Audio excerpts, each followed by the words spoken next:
So, be it. Welcome back to Chapter 9, Part 1. Oh yeah, let's get it on. Without further ado, letter Minahaka to Lucy Westenra, Budapest, 24th of August.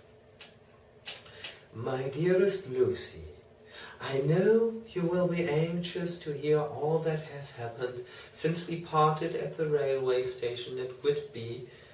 Well, my dear, I got to Hull all right and caught the boat to Hamburg, and then the train on here. I feel I can hardly recall anything of the journey, except that I knew I was coming to Jonathan, and that as I should have to do some nursing, I had better get all the sleep I could. I found my dear one, oh, so thin and pale and weak-looking. All the resolution has gone out of his dear eyes, and that quiet dignity which I told you was in his face has vanished. He's only a wreck of himself, and he does not remember anything that has happened to him for a long time past. At least he wants me to believe so, and I shall never ask. He has had some terrible shock, and I fear it might tax his poor brain if he were to try to recall it. Oh, Sister Gertha, who is a good creature and a born nurse, tells me that he raved of dreadful things whilst he was off his head. I wanted her to tell me what they were, but she would only cross herself and say she would never tell, that the ravings of the sick were the secrets of God, and that if a nurse through her vocation should hear them, she should respect her trust. She is a sweet, good soul, and the next day, when she saw I was troubled, she opened up the subject again, and after saying that she could never mention what my poor dear raved about, added, I can tell you this much, my dear, that it was not about anything which he has done wrong himself, and you, as his wife to be, have no cause to be concerned. He has not forgotten you, what he owes to you. His fear was of great and terrible things, which no mortal can tread of. I believe the dear soul thought I might be jealous, lest my poor dear should have fallen in love with any other girl. The idea of my being jealous about Jonathan, and yet, my dear, let me whisper, I felt a thrill of joy through me when I knew that no other woman was the cause of trouble. I am now sitting by his bedside, where I can see his face while he sleeps. He's waking. When he woke, he asked me for his coat, as he wanted to get something from the pocket. I asked Sister Gertha, and she brought all his things. I saw that amongst them was his notebook, and was going to ask him to let me look at it, for I knew then that I might find some clue to his trouble. But I suppose he must have seen my wish in my eyes, for he sent me over to the window, saying he wanted to be quite alone for a moment. Then he called me back, and when I came, he had his hand over the notebook, and he said to me very solemnly, Wilhelmina. I knew then that he was in deadly earnest, for he has never called me by that name since he asked me to marry him. You know, dear, my ideas of the trust between husband and wife, there should be no secret, no concealment. I have had a great shock, and when I try to think of what it is, I feel my head spin round, and I do not know if it was all real or the dreaming of a madman. You know, I have had brain fever, and that is to be mad. You know, I have had brain fever, and that is to be mad, and we had that line already. The secret is here, and I do not want to know it. I want to take up my life here with our marriage.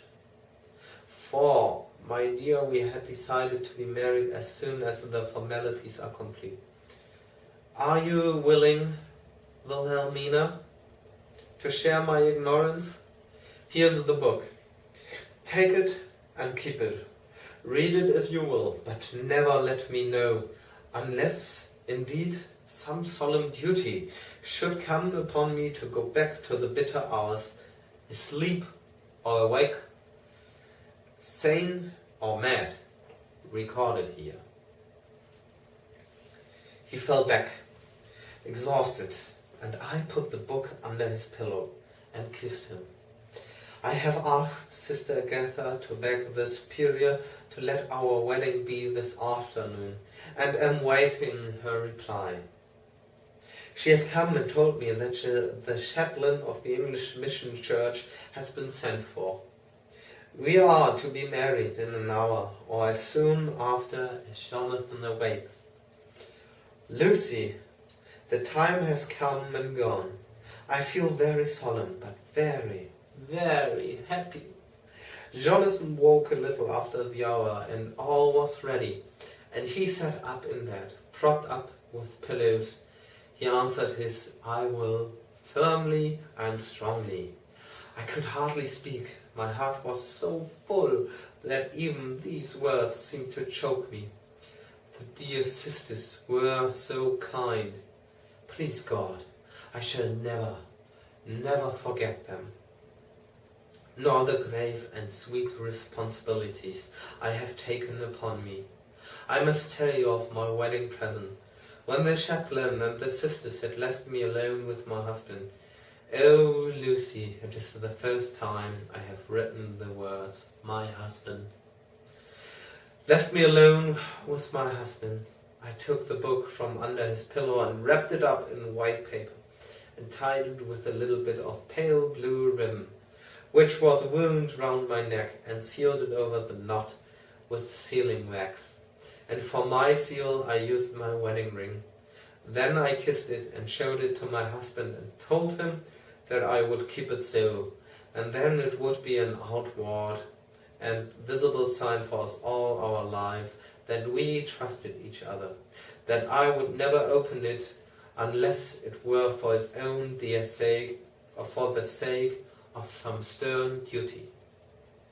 Then he took my hand in his, and oh, Lucy, it was the first time he took his wife's hand, and said that it was the dearest thing in all the wide world, and that he would go through all the past again to win it, if need be. The poor dear meant to have said a part of the past, but he cannot think of time yet, and I shall not wonder if at first he mixes up not only the month, but the year. Well, my dear, what could I say?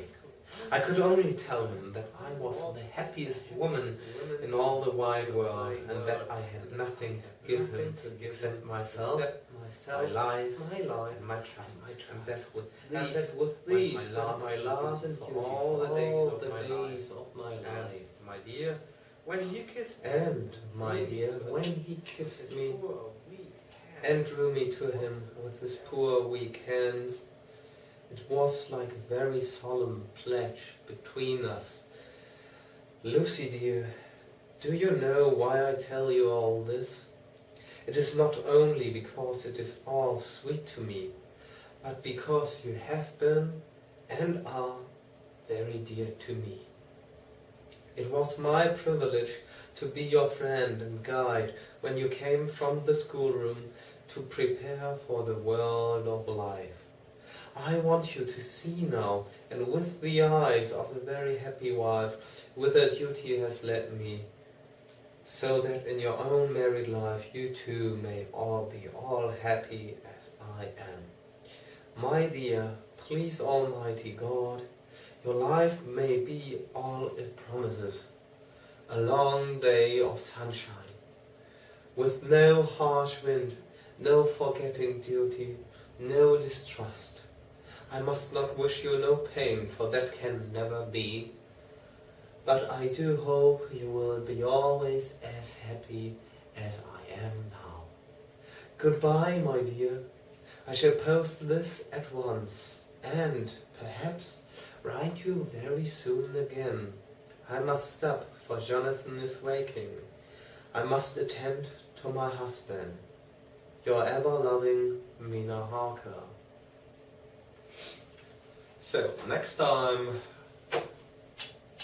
the part 2 of this whole chapter, and it's complete again. Finally, so I can upload this for you. Don't forget to like the video, and the general idea you do on YouTube. You know what you've got to do, and I hope you will join me again. So, see you then. Have a nice time, and cheerio. Cheerio, whatever, yo.